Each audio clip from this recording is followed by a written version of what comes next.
Seorang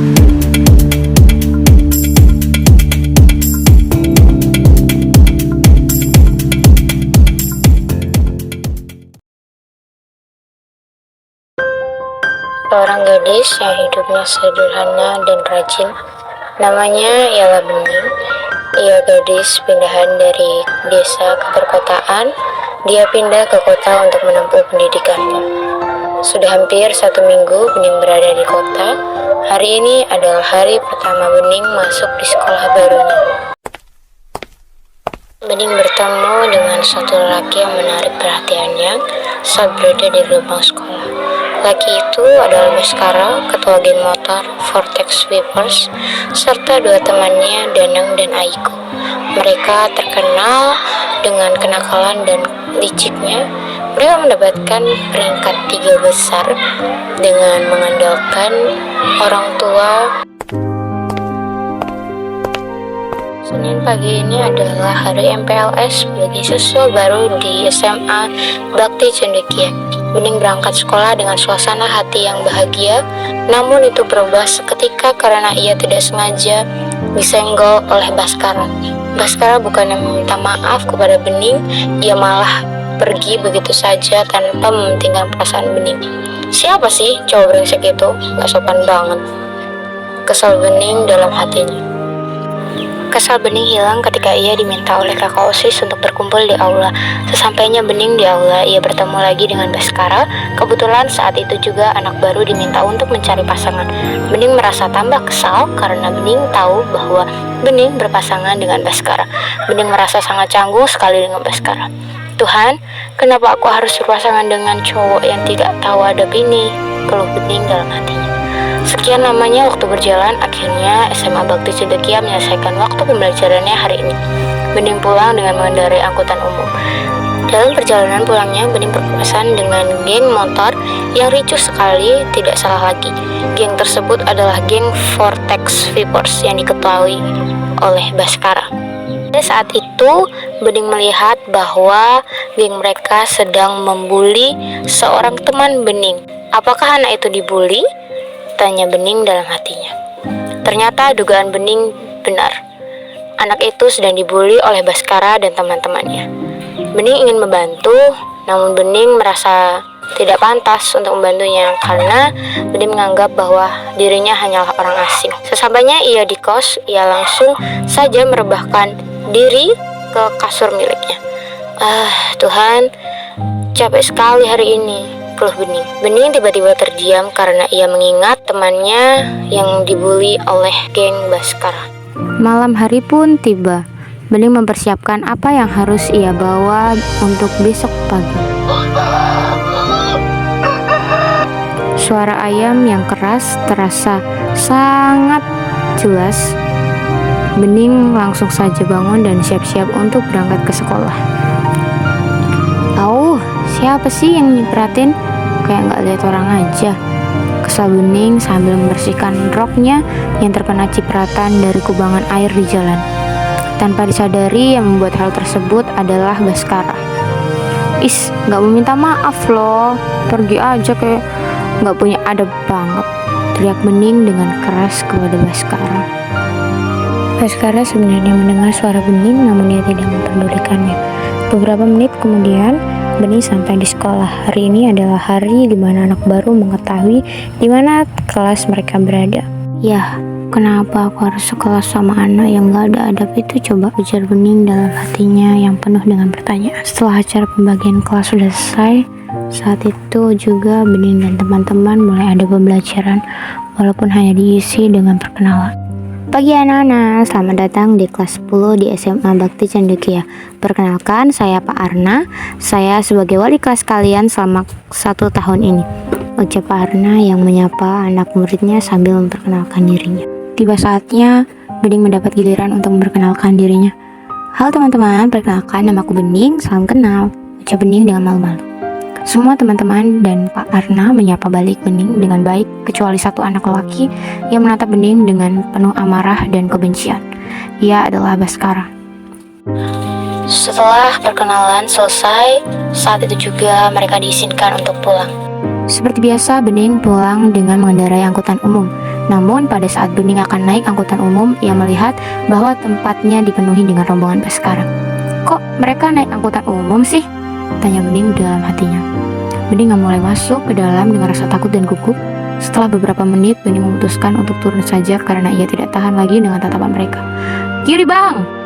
ucap Bening sambil gugup.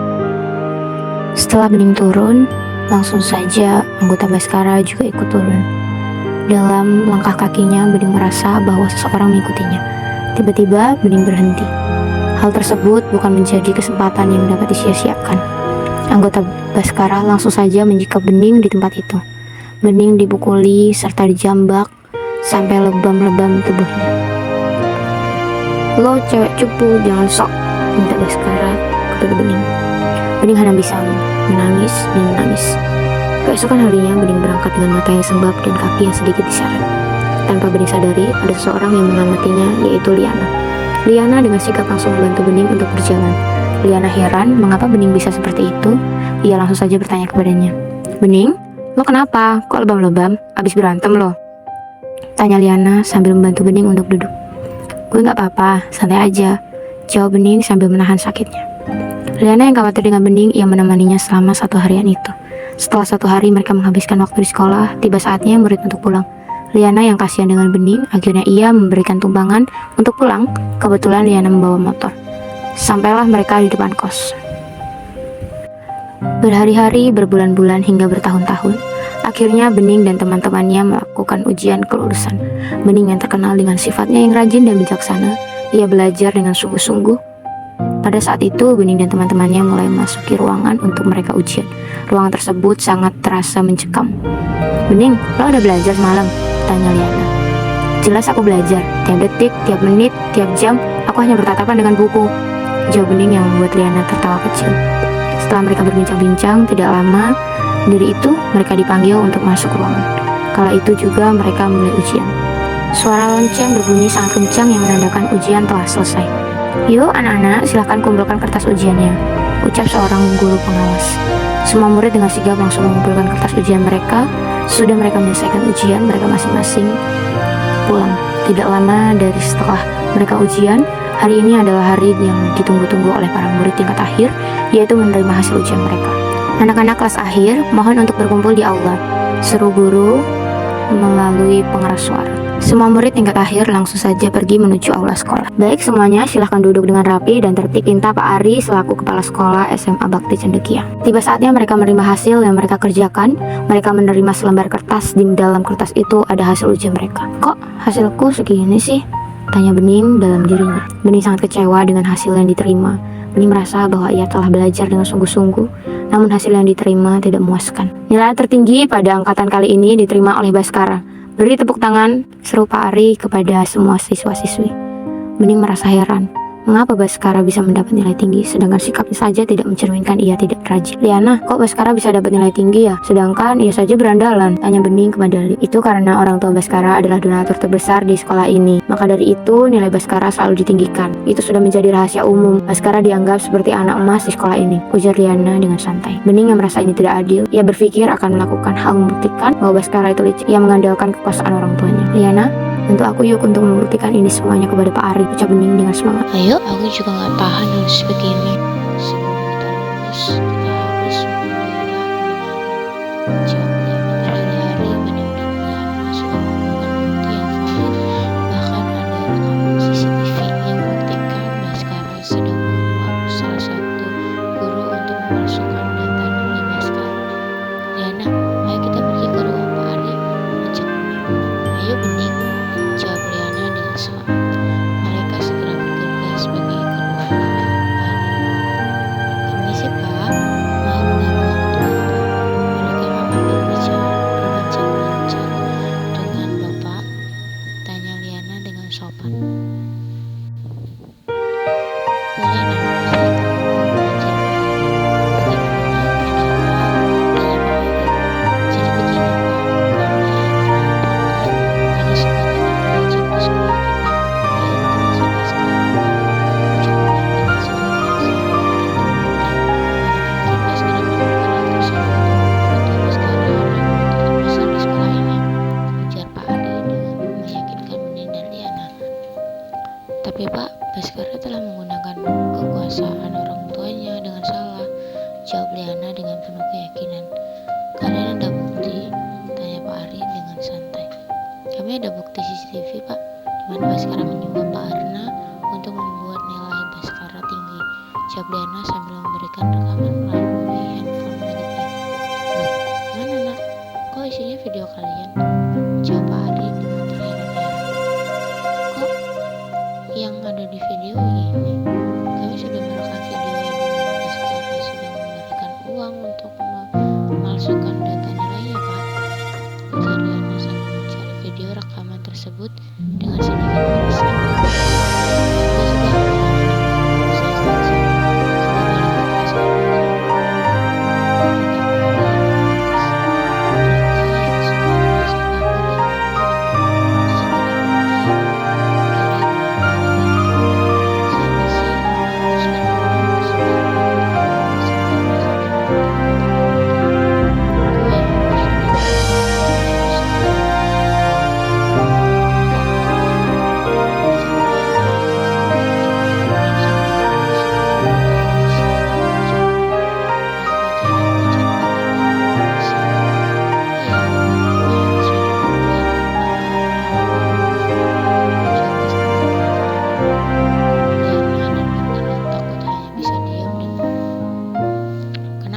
Takut lo pada, makanya kalian gak usah macam-macam sama gue.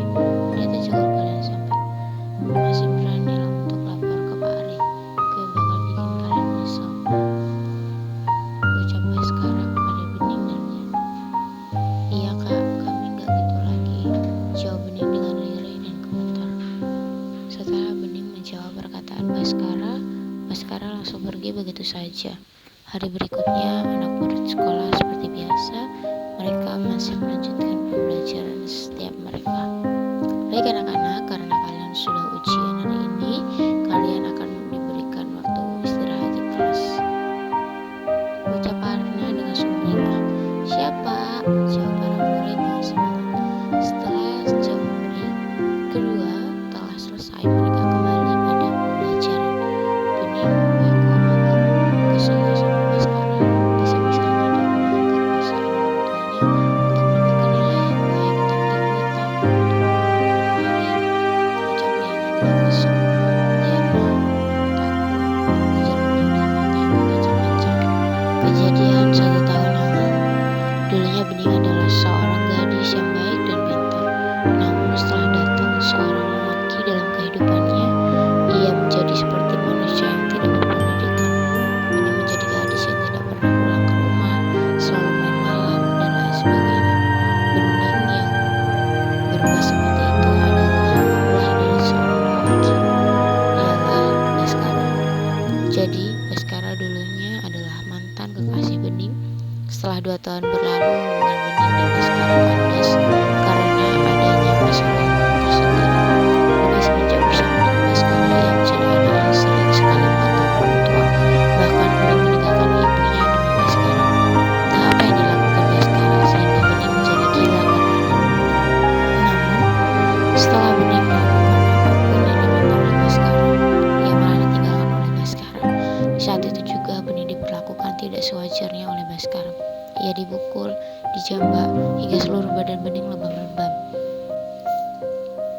Baskara memberikan perintah untuk Bening yang hingga sekarang masih melekat pada ingatan Bening, yaitu, Bening, jangan sekali-kali lo kasih tahu ke siapapun tentang hal ini. Camkan kata-kata gue, ucap Baskara dengan tegas kepada Bening. Bening, lo kenapa? Kok melamun? Ucap Liana sambil menepuk pundak Bening. Gue gak apa-apa, jawab Bening dengan sedikit gugup. Gue flashback sama masalah gue, dimana gue ada perintah dari seseorang untuk tidak pernah laporin apapun tentang yang dilakukan. Ucap Bening pada Liana. Percaya sama gue, lo gak usah takut. Percaya sama gue, gak akan baik-baik aja. Lo jangan pernah takut dengan kata jujur. Jujur itu baik Bening, percaya sama gue, ucap Liana sambil mengangguk tangan. Tapi Liana, gue takut, jawab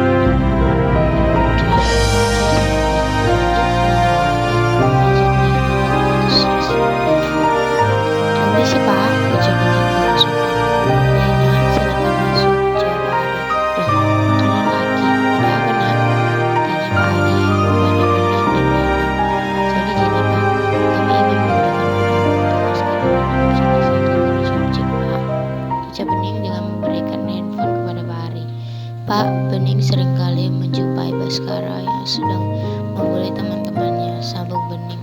Wah, kurang ajar sekali Baskara ini menggunakan kekuasaan orang tuanya, kesal Kak Ari. Dengan sendirinya, Bening dan Liana merasa sangat bahagia dan bangga atas keberhasilan mereka untuk melawan rasa takut mereka untuk berkata jujur. Baik nak, terima kasih atas kejujuran kalian. Kami pihak sekolah akan memproses kasus ini. Sekali lagi terima kasih ya nak, ucap Ari sambil bersalaman dengan Bening dan Liana. Iya Pak, sama-sama. Ini juga menjadi kewajiban kami untuk melawan rasa takut dan berani untuk berkata jujur, jawab Bening dengan senyum lega. Iya nak, terima kasih ya, ujar Pak Ari. Teman-teman, jika kalian memiliki rasa takut untuk berkata jujur, kalian harus melawan hal tersebut.